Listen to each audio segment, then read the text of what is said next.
Election day was 16 days ago, but the fallout continues. President Trump's team withdrawing its lawsuit in Michigan today.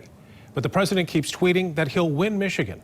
And tomorrow, our state's top 2 Republican leaders will be meeting in person with the president. The Associated Press reporting that Senate Majority Leader Mike Shirkey and House Speaker Lee Chatfield are both traveling to the White House. This meeting comes as the Trump campaign continues to push to overturn the certification of Joe Biden's victory in Michigan.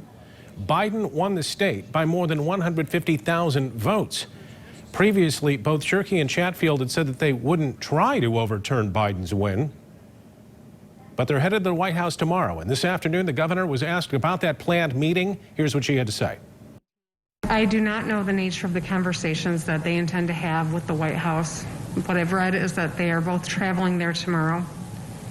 I hope they wear masks and I hope they stay safe.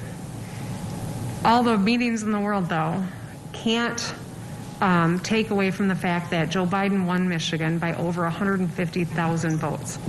As I mentioned a minute ago, that's 14 times the margin that Donald Trump won by in 2016. That was certified, right?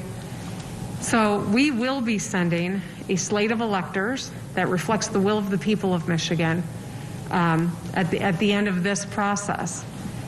I can't tell you all the different actions that they're contemplating, but I implore people to put country over party and do the will of the people, respect the law, and see through that the will of the people is reflected in our electors and not play games with this fundamental part of our democracy.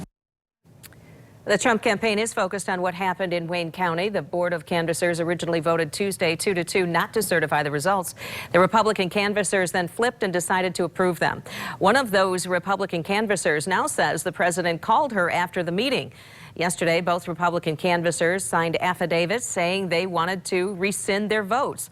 Bottom line, the Secretary of State says they can't do that, and the certification of the vote will stand.